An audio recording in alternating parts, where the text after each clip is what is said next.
Okay. Okay, so also, with virtual PDs, this is a new environment for all of us, but please, I wanted you guys to do what's best for you guys while you're learning virtually. If you're here and you just want to sit back and listen and absorb the information, please feel free to do that. If you want to engage and participate, please feel free to do that. But give yourself some grace, and I might need you to give me a little grace here too. So to get started, hopefully most of you have now had the opportunity to play with Pear Deck 101. So I would like to begin by asking you guys to answer the question here and let me know, for those of you that have had the opportunity to explore, what is your favorite question type that you are providing to your students? So as you can see, it's a good variety. Well, a lot of people are faced with the draggables. Very good. It's a good mix. Okay. Very good. Yeah, so that is, again, the power of it. It gives us the flexibility to be able to see that there are many different options. And then, of course, we always, depending upon what grade level we teach or what subject matter it is, the availability of the different question types is great to give us that flexibility. Okay, so let's take a look at our objectives today. So today we're going to compare, we're going to explore, we're going to create, and we are going to learn. And our agenda for today is, I just put this in here. This is the recording from the Pear Deck 101 session that we did a couple weeks ago. So if you ever want to go back and reference it, the link is active and it's there for you. We'll go ahead and make our connections to our instructional guide. We're going to look at the Pear Deck add-on versus the Pear Deck website. We're going to talk about immersive readers. We're going to look at student takeaways. Hopefully we can get to the teacher dashboard and explore a few things and then have a Q&A session. Okay, so as always, we like to start with our connections to our guide for instructional direction. And really, again, Pear Deck is such a great opportunity for us to provide our students with that critical thinking, the communication, and the ability to problem solve. And again, if the students are learning, whether it be with the instruction-based or with the independent work, they are definitely learning through their own process. So it's a great way to connect to the guide for instructional. Okay, let's start diving in. All right, so I kind of referenced this the last time we were together, and there is the Pear Deck add-on, and that is actually what we focused on when we focused on 101, where we start inside of Google Slides, and we use the add-on, and we build our slides from there. So this is all what we covered during Pear Deck 101. What we're going to do now is I'm going to show you quickly what the Pear Deck website looks like. And then in a few minutes, I'm going to give you guys the opportunity to log in on your own and take about 5 minutes to explore. But basically, it is app.peardeck.com. That is the website that you go to. And then over in the right-hand corner, you have your teacher login, which is right here. And then once you log in, you are going to be able to see that there are pop-up activities. There is Pear Deck vocabulary, which is another great resource. You also can create Pear Decks directly from the website. This is also where you will go to access previous sessions of Pear Decks that you had with your students. You can join a session, and then there's also resources in there as well, like videos and that kind of stuff. We are looking at providing some PD in the spring that's going to directly focus on Pear Deck vocabulary. So if you haven't had the opportunity to do that after you were exposed to it today, we are hoping to be able to provide that to you guys in the spring. Okay, so what I would like everyone to do, actually, if you go back to slide 14, this is a hyperlink. So if you guys don't mind clicking on that hyperlink and opening it up, and then going ahead and logging in to your teacher account. And then I'm going to give you guys a couple minutes to explore the different things that can be found on the website. So I'm going to go ahead and set the timer. Please feel free to unmute yourselves or add any questions that you guys have in the chat. But I want to give you guys about 5 minutes to explore what you can find on the teacher website.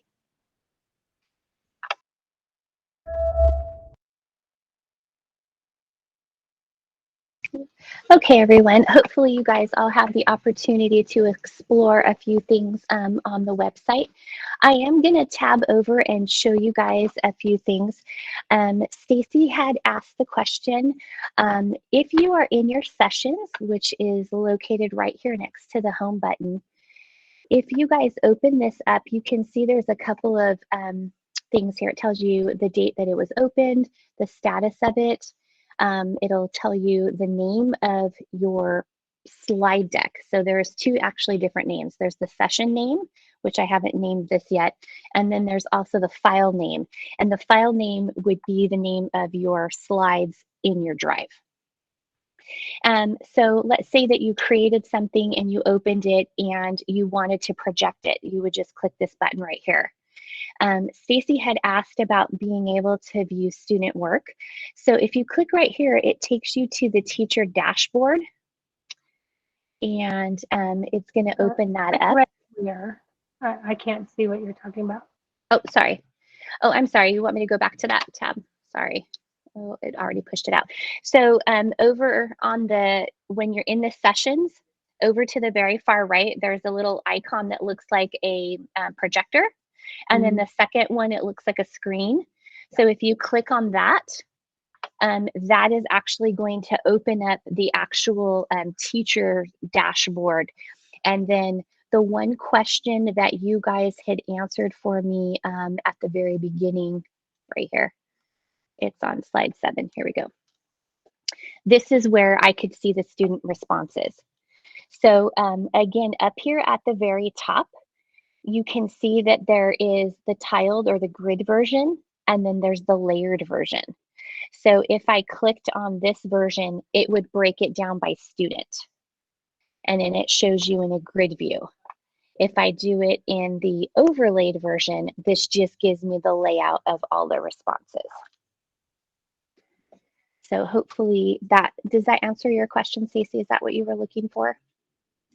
I couldn't see anything that you were doing, but I clicked on the Open Teacher Dashboard after I opened it by clicking on the screen. And then it just says the session is in student pace mode. And then go to Teacher Dashboard. Yes. So the other issue for you might be, is this a session that you, from your sessions, if it's not something that your students have completed yet or even answered questions for, you may not have responses yet. So that could be also part of what it is. We had already done it quite some time ago. You had already done it. Okay. So if you look, if you go to one of the slides that actually was a question that you had for your students, did you click on the different view, the grid view or the overlay view? Those are located right here. Okay. I'm seeing it now. The top. Okay, perfect. Very good. Does anyone else have any questions? Can I divide sessions by grade period? Okay, that's a great question. So actually what I would suggest is that you create separate Pear Decks for each of your classes. So just to make it easier for yourself, I would say do it by class session, and then you would gather all those responses just for that particular class. You could do it for all of your classes if you wanted and have all the answers in the same location. It is an option for you, but if you're looking to use it for grading or assessments, I would keep it by individual periods. Genevieve, do you want to go ahead and unmute yourself and ask your question? That was my question. Oh, Can I divide sessions by class period? So that's what I thought you had to do, is do a different session for each period, but I was hoping there would be a different way, but that's okay. Well, you can. So what you would do is you, instead of, let's say, you have your first 4 periods, if you opened the Pear Deck for your first period, Just keep it open until the end of the day. And then you would just continuously provide the kids that link, and then they would just continue to add all of their responses to the same one. And then you just wouldn't end the session until the end of the day. Does that make sense?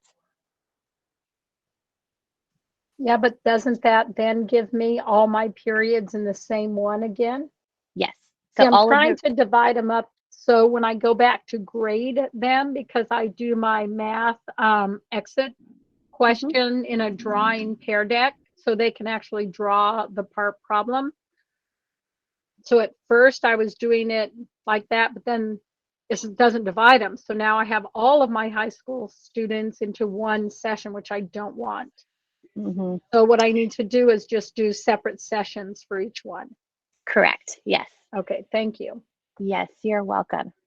Does anyone else have any questions before we proceed? So now that we've had the opportunity to share the website, I ask that everyone please keep that tab open, because we're actually going to go back to it later on today, or actually in a few minutes. So just please keep that tab open next to our Google Meet session.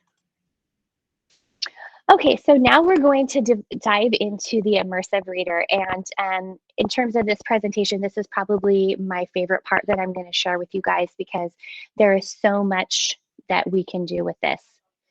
The value of the Immersive Reader, is so powerful. It is culturally responsive. It provides for the universal design for learning. It helps with our ELs. It helps for our students that have IEPs, 504s. It automatically appears on the slides for your students, so it's automatically there. And then it has customizable scaffolds that your students can pick based off what their needs are, or anything that they feel that would benefit them. Okay, so what we're going to do is I am going to actually if I'm going to ask you guys to make sure that you guys are looking on the Google Meets tab, because I'm going to live demo for you guys what it looks like in Immersive Reader. So I'm going to go ahead and switch to this tab right here. And I'm just going to model for you guys the value of it. And then I'm going to give you some time to explore. So, all right, I'm going to go ahead and start this session here.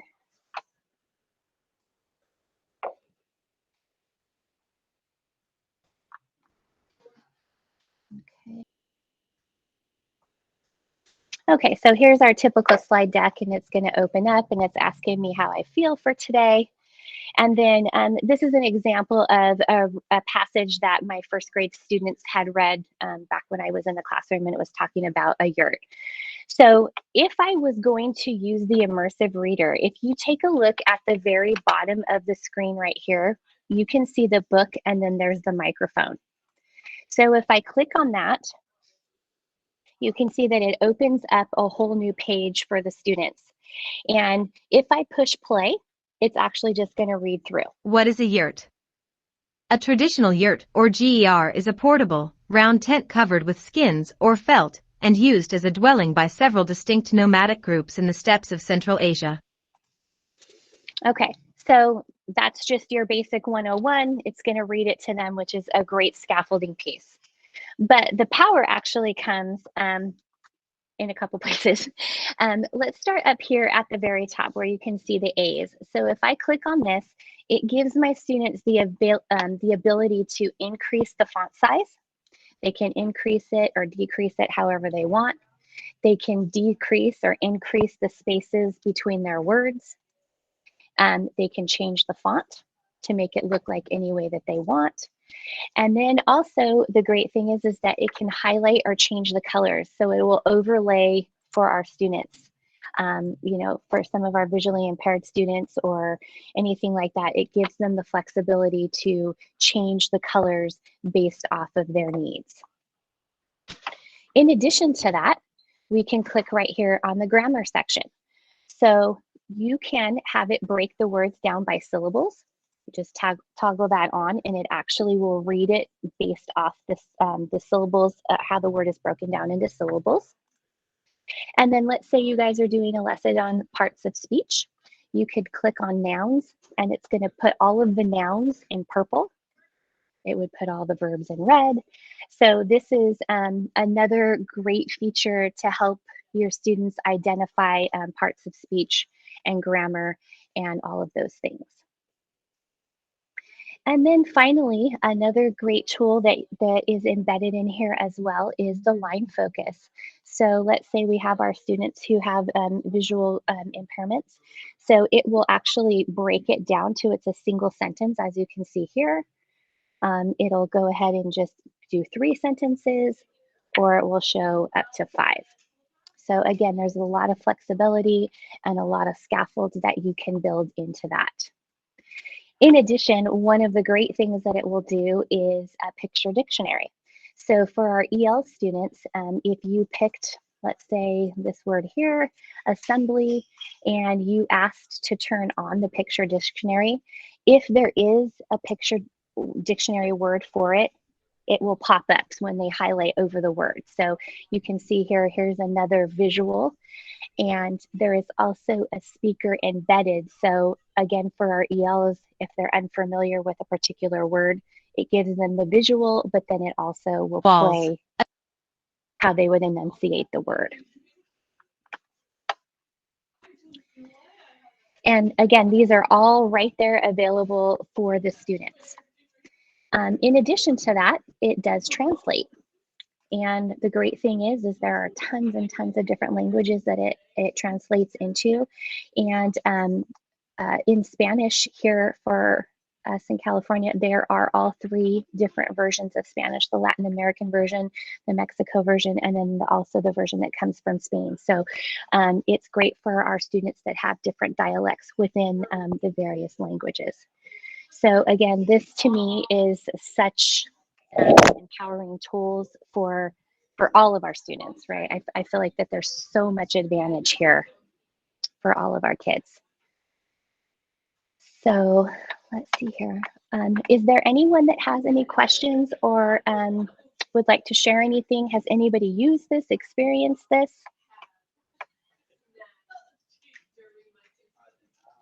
Don't be shy.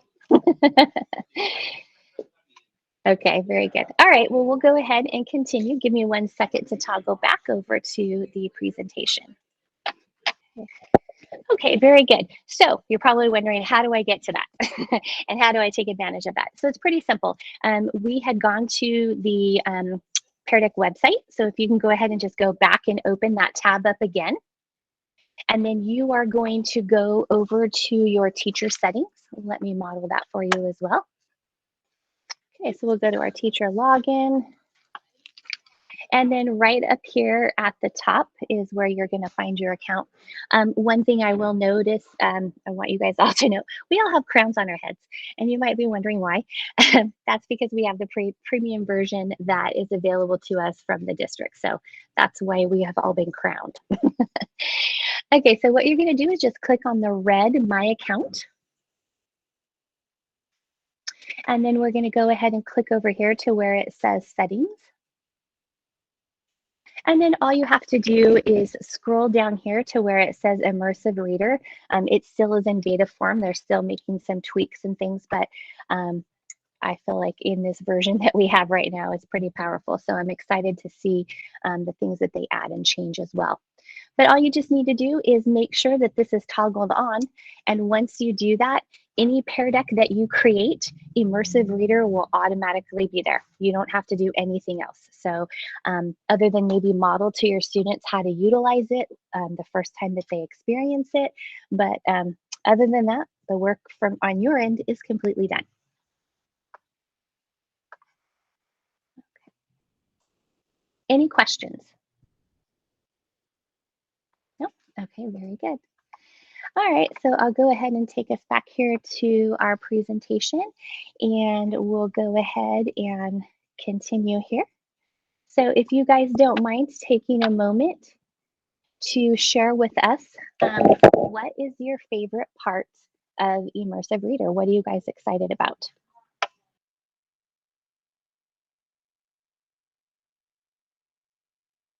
Okay, thank you guys so much for participating, and I'm going to go ahead and show you a different view of the responses here. So yeah, a lot of you guys are saying that too much to say it's a great tool. That's actually pretty much surmises it. I feel the same way. I was so excited when they introduced this and the learning about it. I actually wish they had it when I was in the classroom. I love that students are able to read their own passages in their home language. Yes, definitely for our EL students. Yes, and again, their ability to customize the passages. Those are great responses. Yes, the EL potential, speech for sure. Yeah, very good. All right, well, thank you guys for participating in that. Yeah, this again is a powerful tool. Okay, so now we're going to go ahead and move on to the student takeaways. We kind of talked about this a little bit the last time we were together, so now I'd like for us to dive in a little bit deeper. And I have this quick video for us to watch on takeaways.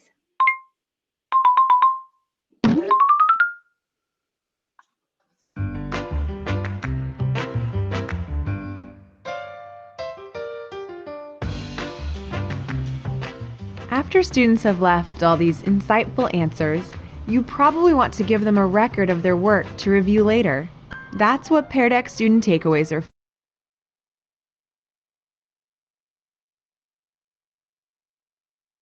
for. First, make sure to end your session and name it. Consider including the class name, section, and date for easy categorization. Make sure to check the box that says Publish Student Takeaways.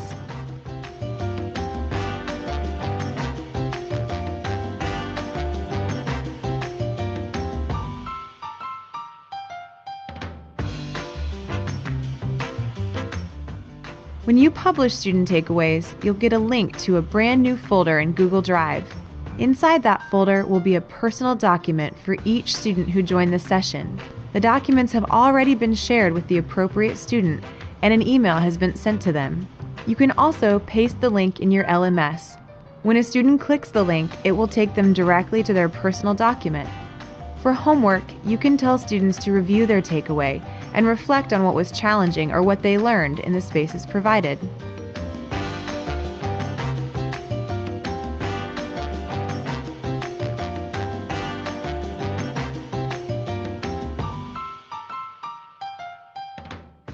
Anytime you want to find your takeaways, you can look in your Drive for your takeaways folder. The takeaways are always grouped by presentation and date. You can leave student feedback by leaving a comment in the doc. You can also share the doc with parents or tutors to help them better guide the student outside of class.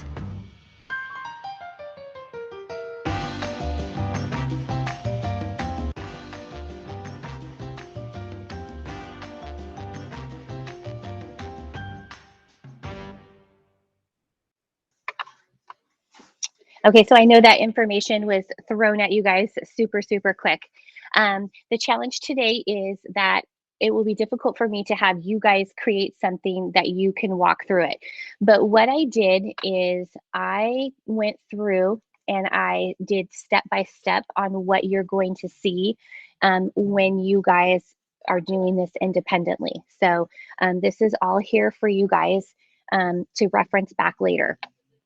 But the summation of it really is that you're going to end your session, and then you are going to name it, and then it's either going to give you a link, which is right here. So it'll say either a link or share it with your Google Classroom. I had you guys join the Google Classroom because in a few minutes, I'm going to have you complete one, and I'm going to send you guys your own takeaways in the Google Classroom. So I wanted to show you guys the power of that as well. So one other thing that I do want to note is that you may get this message right here that says that Google wants to access your account. So just go ahead and make sure that you guys give it those permissions the first time you do it. It's just wanting access to your Drive so that it can share the documents between you and the students.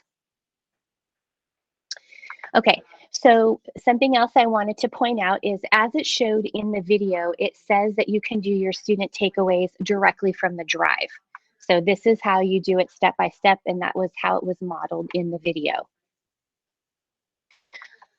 When your students receive them, they are going to see a couple of different things. This is what the beginning of it looks like. So it'll say Pear Deck 201. It has the student's name right here.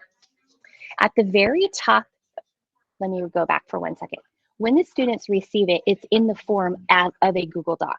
So I need to say that. So when the student receives their takeaways, it is a Google Doc. So one of the values is that once you've completed a Pear Deck and you've now shared that with your students, you can give them a few minutes of independent time to go back and write a summary of, okay, what was this lesson about? Or, you know, surmise whatever it is that you did. And then in part 2 down below is where they're going to see their own individual responses. So like right here, it says this is the question that was provided to the students. And then they're going to see right next to it what it looks like, how they responded to that question. Directly below that, let's say you were doing something on geography and they did it incorrectly. Then this would give the student space right here to make a note to say, oh, I answered this incorrectly, and then they could document what the correct answer is. So one of the values of student takeaways is that it could really be used as a study guide. So that's a great informational piece for them as well. Okay, so what we're going to do is we are going to create a sample takeaway, and then I'm going to send it to you so that you guys can engage with it of what it's going to look like as your students. So if you could follow this link right here that says takeaway samples, go ahead and click on that link. And it should open up to a brand new Pear Deck for you guys.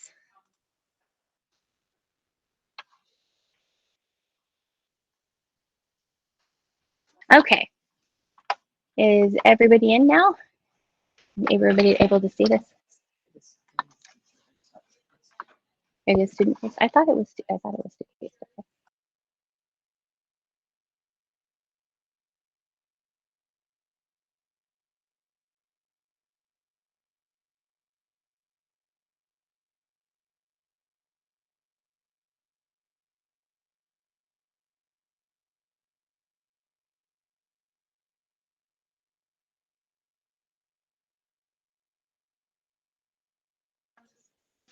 Okay, so I just did something simple and quick so that you guys could complete the Pear Deck. So let's say we finished our session with our students and we're ready to end it. So here is another way that you can immediately send your students the responses. So what I'm going to do is I'm going to click down here at the bottom where it says end. So I'm going to click to end the session. And then you're saying, yes, I want to leave, and yes, I'm sure I want to end the session. Sorry, that's what we want to do. And then this is where I'm going to give the session its name, because remember, we have the name of the slide deck, but then we also want the name of the session. So this is going to be sample takeaways, we'll call it. Okay, and then I'm going to save and end it. Okay, then this immediately pops up right here, and it says to me, okay, here's your chance to share this with your students. You can either do it by sharing the link directly.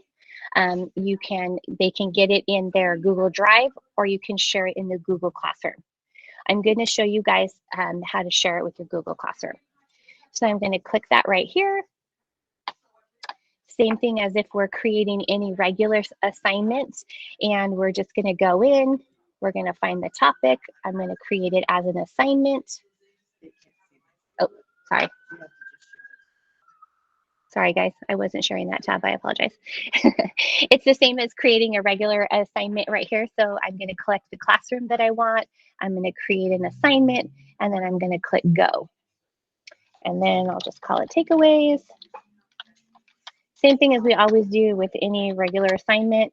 I'll put it, I'll give it no points value, due date, and then I'll select my topic. I'll put it here in the Pear Deck 101 or 201, sorry. Okay. So I am now sending that off to you guys, and you should now be able to go to the tab and open up our Google Classroom and go under Pear Deck 201. I'm going to open that as well. I'm sorry. Did anyone have difficulty finding their own personal assignment? No. Okay. So hopefully you received that as the form of a takeaway, and you were able to see the different features that is available. Let me see if it'll, I don't think I filled this out, so it won't show it to me. Yeah. Actually, this is giving me the teacher version, so I can't see the takeaways. But go ahead and take a minute or two. I'll give you guys like a 3-minute timer to kind of like explore that and see the different options for you guys to experience what your kids are doing it, and maybe get your guys' minds thinking about ways that you can use this with your students. Okay, so Stacy, we were just reading and discussing your question, and your question was, if I create a Pear Deck that is student-based and I assign it through Google Classroom and they complete it, how do you get access to their takeaways? Okay, is that the correct question? Okay, so remember how I showed you guys earlier, or actually I don't think I've showed you guys yet. Maybe that's part of the problem. When you go to the apps website or the Pear Deck website, you can send the takeaways directly from the 3 dots under your sessions tab. So that's how they would receive that. And I can, give me 1 second and I'll pull that up to show you exactly what it is. Okay, so I'm back here on the Pear Deck website, and I'm clicking on sessions. And then whatever your named session, it would be located right here. And then what you would do is you would click here on the 3 dots. Oh, she's saying, look at the student paced one. Okay, yeah, okay. This one right here. So this one is right here. It's a student paced one. Okay, so I need to end my session. So I'm going to end that session. And then what I want to do is I want to export it, or I have to name it, sorry. I'll just call it test. Okay, where did it go? Here it is. Right here. And we are going to reflect and review. So it's click on reflect and review. And then this is where you get the links that you can either share with them via email, or you can share with them to the Google Classroom again, whichever you prefer. So it's under the reflect and review tab. Okay. All right. I'm going to close that out. Sorry, so they'll have 2 of them in there. They'll have the initial student-paced assignment, and then they'll have the takeaway sent to them as a second.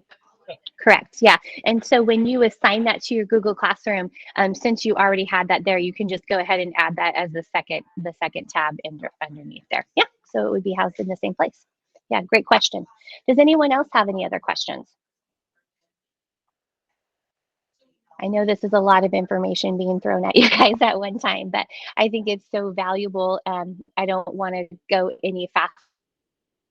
Already at 4:20, and I haven't even shared with you guys the teacher dashboard. So again, that's why I was talking with Priscilla about the potential of actually doing a 301, because there's so much that I could still continue to share. So in an effort to be respectful of everyone's time, I'm just going to open it up to the question and answer session right now. So if you have specific questions that you wanted or needed answered about the teacher dashboard that we haven't got to yet, please feel free to ask those right now. Or if there's something I wasn't clear on that we have gone over today, please feel free to ask those questions as well. Okay, well, since you guys don't have any questions, we're going to go ahead and we are going to give you guys the link to the kick-up, the confirmation, and then we're also going to give you guys the link to the time card. So please feel free to go ahead and do that right now. And again, we'll go ahead and hang around and answer any questions that you guys might have had. I think somebody said that I closed the link out, and I think you're right, I did. On accident, I clicked the wrong tab, so I apologize for that. I can bring it back up. Just give me 1 second. Yeah, and the links are in the chat too, so if you guys have any, if you want to reference that back. And again, since we didn't get to the teacher dashboard, there is information and slides in the bit.ly that will kind of give you an overview of what it is. I do have office hours as well as Tina, so if you guys want to explore this on your own and there's some things that are uncertain, please feel free to schedule office hours with me, and I will be more than welcome to answer any questions that you guys have about that as well. So I went ahead and put the link in the chat box to my Calendly. So if there's anybody that wants to schedule, you know, a time block for me to go over any other questions, or just feel free to email me, whatever's easier for you. We can do either one. And thank you guys all so much for being here. I really appreciate it. I know you guys work so hard all day long with your students, and we really appreciate you guys being here. So thank you. Thank you very much. Thank you. Have a great day. I have a question really quickly. Sure, go ahead. Because for RVS teachers, they told us we had to do our own time card, but I know we obviously just did one for you. Okay. Do you know if that's okay, or would I still have to fill one out for RVS? That is a great question. You know what? Let me ask, and I'll be right back. Okay. Okay, thank you for the question. I just wanted to confirm. So yes, this is actually the time card that you are going to fill out, and ILE will pay it. So the one that you filled out today is the correct one. Okay. All right. Perfect. Thank you. Okay, thank you so much for being here. Have a great Bye. day. You too. For the hours worked, Salvador, go ahead and put 1 hour, please. Thank you, Robert. Is there an attendance code for this? Yes, it's right here on the slide. Tina's going to go ahead and put it in the link as well. Oh, thank you. So it's that 5. Yes, you got it. Oh, I see it. I'm right in front of my face. I apologize. No worries. It happens. It's the end of the day. Thank you, Del Tanya. Have a great day. You too, Stephanie. Thank you. Okay, so Stephanie, I saw that you were asking a question about another lesson for beginners. If you go to the very, I think it's like this first or the second slide, or it's under the agenda slide, sorry. There is a direct link to the recording of the session that I did at the end of October. It is found on the ILE YouTube page also. So feel free to watch that. And then if you have questions after you watch it and you want a little bit more clarification, please reach out. But at this time, we don't have any more 101s scheduled. We are getting ready to schedule our spring PDs. So if we feel like there's enough need, we may revisit that and provide it again. Hopefully that answers your question.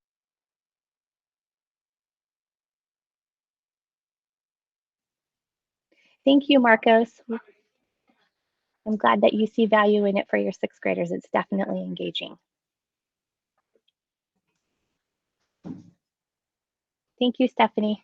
Okay, thank you guys for being here. I'm going to go ahead and end the recording, and we will have this available on our YouTube page very shortly.